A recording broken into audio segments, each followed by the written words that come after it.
Okay, so the high-tech part. So when you actually work with a person, but what is it that you do? How do you go about the process? Is it the same every time? Is it unique to the person? Well, there are components that are the same every time. We always start with a relaxation meditation, or what some people would call hypnotherapy. You know, close your eyes, relax, breathe deeply. We're very passionate about having clients that breathe. Inside of that, there are a variety of ways we can shift. We can move depending on the client and their needs.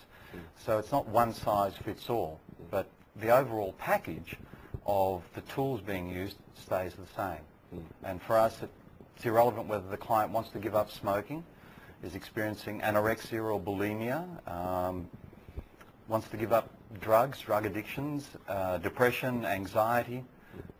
The technology is the same, independent of the issue that they wish to resolve. And I'll just come to you now, Cindy. Can you elaborate a bit more on how specifically you help people? Like you've, Steve's sort of given an overview of the different types of things that people, or issues that people have to come. So how do you actually work through? Do you develop rapport with people? Do you get a sense of who they are? Steve was sort of mentioning you don't really need to know specifically what they're dealing with, but how do you go about the process? Yeah, well, that's actually quite important to underline that, because one of the things that we don't do is we don't get into people's content. So people do come to us predominantly because they have issues or behaviours or habits that they no longer want.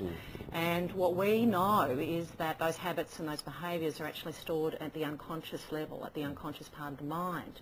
And so they're linked emotionally, and what we do is we go in and we basically get rid of those reasons that cause the behaviours. So one of the things that we don't do is we don't get into content with people. We don't want them to relive all their old traumas, because you know they've already relived them. Why live them again? So, and that's generally a relief for people, is that they don't have to go back there and relive these traumas. So what we do is we don't help people cope with their problems, we just get rid of them for them. So I guess I'll come back to you with that, Steve. That's an interesting point, is that you don't encourage people to relive the traumatic experiences or whatever set up their behaviours. You deal with the now. There's no value in it. I mean, if you think about it, if you went to a doctor and the doctor said, "How can I help you?" and you said, "I'm in pain because someone slapped me on the face," and the doctor said, "Very good, come back once a week for the next 10 years, I'll slap you on the face the same way, and over time it'll actually be less traumatic for you." Well, when you see a client that's experienced rape, attempted suicide, or any one of a million dramas that can happen to people, it wasn't fun the first time. The whole notion of reliving it again and again and again and again to slowly ameliorate the symptoms is just anathema to us. We just don't go there. So that's actually, as Cindy pointed out, quite a relief to our clients, is we know you have baggage. We can deal with this permanently without delving back into it, without reliving every event and every little critical detail. Because it's not the event that's the issue. Believe it or not, it's not the event. It's how people feel about the event.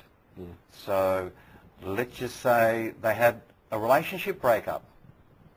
The breakup's not the issue. It's the fact they still feel bad about it. Well, we have no time machine. We can't go back in time like Doctor Who and change the event.